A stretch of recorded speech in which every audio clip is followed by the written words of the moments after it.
어느 부모든지 마찬가지지만 내 자식이 의식주 안정화 시키는 거를 우선순위로 하고 내 자식이 잘 되기를 바래요. 어느 부모나 다 마찬가지지만 그런데 문제는 내가 의식주가 안정이 안 돼 있게 되면 자식 또한 의식주 안정되기가 어렵다 이렇게 봐야지 돼요. 그래서 어떤 부모는 의식주가 안정이 돼 있고 어떤 부모는 의식주가 안정이 안 돼 있어요. 저에게 이제 그 상담하러 오시는 분들이 의식주 안정이 안 된 분도 상담하러 오고 의식주가 된 분도 상담을 하러 오는데 대부분 보면 의식주가 되든 안 되든 자식 걱정이 굉장히 크대라는 거죠. 그런데 의식주가 안 된 그 부모는 그 자식이 의식주 안정이 되기가 굉장히 어렵다라는 거고, 의식주 또 안정이 된 부모 입장에서 그 자식을 보면은 되게 한심하게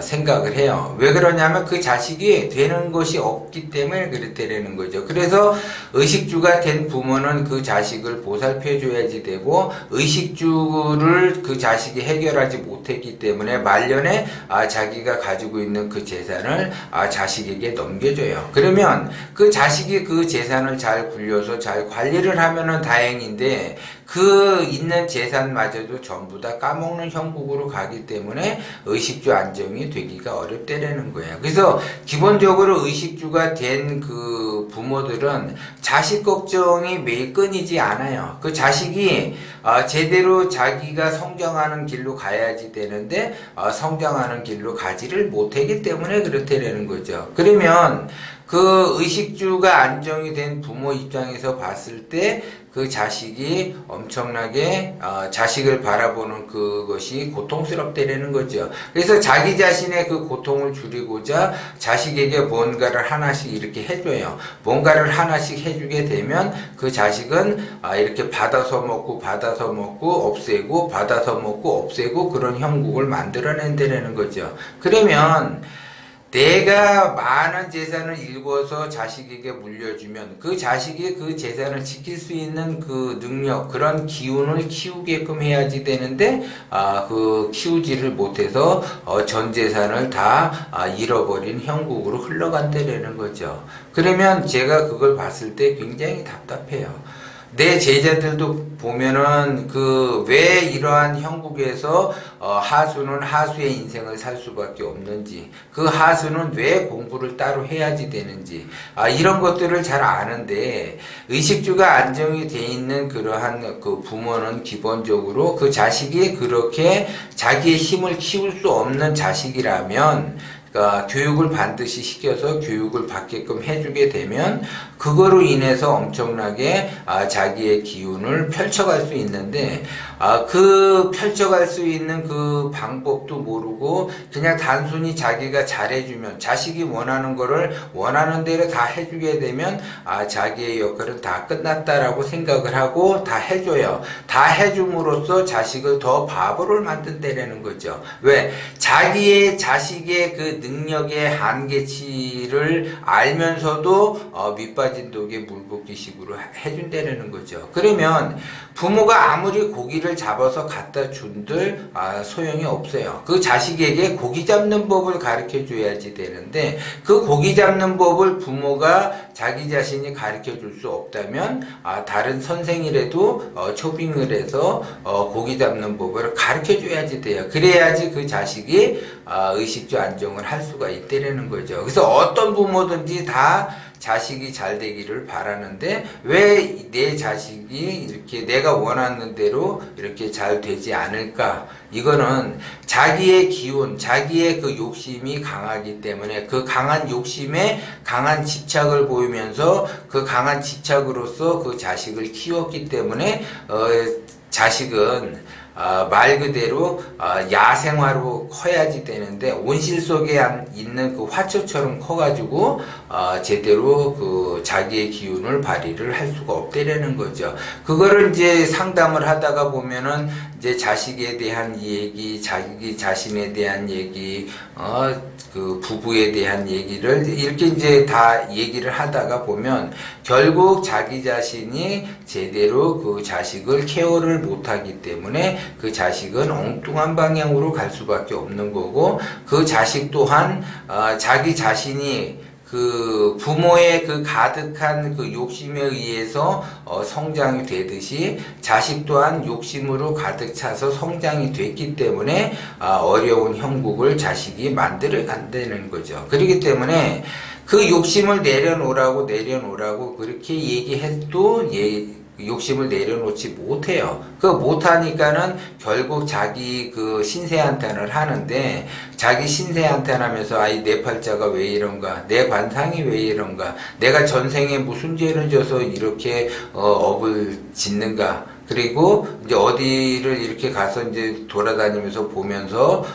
뭐 자기 나름대로 굿도 해보고 부적도 써보고 뭐 해도 안 된다라는 거죠. 그거는 자기 욕심을 내려놓지 못한 상태에서 이 욕심에 의해서 내 자식이 잘 되기를 바라지만, 그 자식 또한 그 욕심의 그 기운을 받아서 욕심이 많아지는 거죠. 그러면 욕심이 많다라고 하는 거는 예를 들어 욕심이 많다, 욕심이 많습니다 이렇게 얘기하면은 저는 욕심이 없어요 라고 이야기를 해요. 그러면 욕심이 없는 상태도 욕심이 많은 거예요, 그것이. 근데 그것도 모르고 자기는 욕심이 없대라는 거예요. 그리고 꿈이 뭡니까 라고 이야기를 하게 되면 꿈이 없어요. 그러면 꿈이 없는 것도 욕심이 있기 때문에 꿈이 없는 거죠.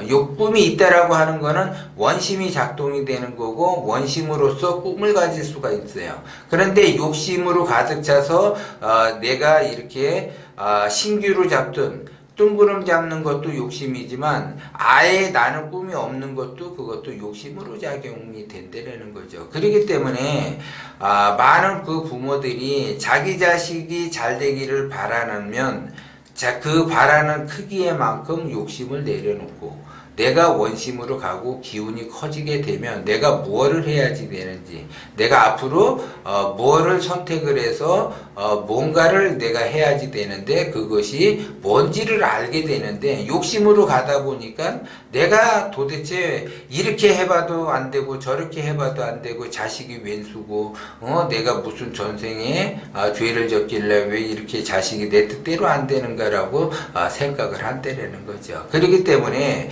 자식 또한 내가 케어할 수 있는 자식이 있고, 내가 케어할수록 더 엇나가는 자식이 있다는 거를 아셔야지 돼. 왜? 그 자식 또한 각자의 기운이 있기 때문에 그 기운에 의해서 자기가 부모라고 그 자식을 자꾸 타치를 하게 되면 안 된다는 거죠. 그래서 기운이 큰 자식은 그냥 놔두게 되면 저절로 승승장구하면서 성공을 할 수가 있는데, 그 길을 부모가 막는다라는 거고, 그 다음에 기운이 너무 약해가지고 진짜 말 그대로 이렇게 온실 속의 화초처럼 자라는 그런 애이기 때문에 얘는 반드시 부모의 그 케어를 받아야지 되는데, 그 케어를 제대로 못하고 그 욕심만 그냥 가득 차서 그 욕심에 의해서 그 아이를 기른다고 한다면, 그 자식 또한 제대로 그 방향성을 잃게 돼요. 가는 방향성을. 그래서 지금 현재 우리 애가 왜 이렇게 하는 일마다 안 되고, 왜 이렇게 무엇을 해야지 될지도 모르고, 그 다음에 조금 뭔가를 하다 보면 틀어지고 조금 뭔가 하다 보면 틀어지는 건 왜 그런가? 그거는 그 부모의 기운이 그 앞을 가려왔기 때문에 그래요. 그러면 뻔해요. 그분들이 이제 상담을 하러 오게 되면은, 사주나 관상을 보게 되면은 앞길을 막아. 자식의 기운의 그 앞길을 막는다고. 그러면 그 자식의 그 기운을 제대로 펼칠 수가 없어요. 그 부모가 앞을 가로막기 때문에 가뜩이나 사방이 그 막혀가지고 운이 막혀가지고 운빨을 받을 수가 없는데, 부모까지 나의 앞길을 가로막기 때문에 그 자식은 제대로 클 수가 없다라는 거죠. 그러면서 자식이 잘 되기를 바래. 그래서 의식주가 안정이 안 돼 있는 부모들은 하수라는 거죠. 그러면 의식주가 조금 돼 있는 부모나 조금 안 돼 있는 부모나 하수예요. 그러면 하수는 손해를 안 보면서 이득에 따라서 움직인다라는 거죠. 그러면 하수라는 그 자체는 이미 손해를 보는 그러한 그 방향성의 길에 접어들었어요. 손해를 볼 수밖에 없는 그 길에 접어들었는데 그 길에서 내가 손해를 안 보겠다, 이득을 보겠다라고 애를 쓴다 한들 길을 이미 잘못 들었기 때문에 그 속에서는 자기가 아무리 노력을 한다 하더라도 손해를 볼 수밖에 없는 거죠. 그렇기 때문에 자기가 지금 현재 내가 손해를 보는 파멸의 길로 들어섰는지 내가 어둠의 길에 들어섰는지 그걸 몰라. 내가 밝음의 길에 서 있는지 내가 자생하는 길에 서 있는지를 모른다라는 거죠. 그렇기 때문에 계속 지속적으로 헤매는 거예요. 그래서 그 어둠의 그 길에 내가 서 있다라고 하게 되면 내가 이미 손해를 볼 수 있는 그러한 길에 들어섰다라고 하면 아무리 내가 발버둥을 친다 하더라도 손해를 볼 수밖에 없고 이미 내가 자식의 앞길을 막는 그러한 길을 내가 서 있다라고 하게 되면 그 자식은 그 길로 해서 앞으로 전진해야지 되는데 자식의 그 앞길을 막아선 상태에서 자식이 잘 되기를 바란다라고 하는 그 어리석음을 빨리 깨우쳐야 돼요. 그 어리석음을 깨우치지 못하게 되면은 계속 반복적으로 번뇌망상을 일으켜서 자식이 안 되는 방향으로 지속적으로 흘러간다라는 걸 명심을 하셔야지 돼요. 그렇기 때문에 그 무지에서 빨리 내가 나와야지 되고 그 어리석음에서 내가 나오지 못하는 한 그 자식은 그 막힌 그 늪에서 빠져가지고 지속적으로 일생을 허우적될 수밖에 없다라는 걸 명심을 해야지 돼요. 그것은 바로 누가 만들었는가? 그 부모가 만들었다라는 걸 명심을 하셔야지 돼요.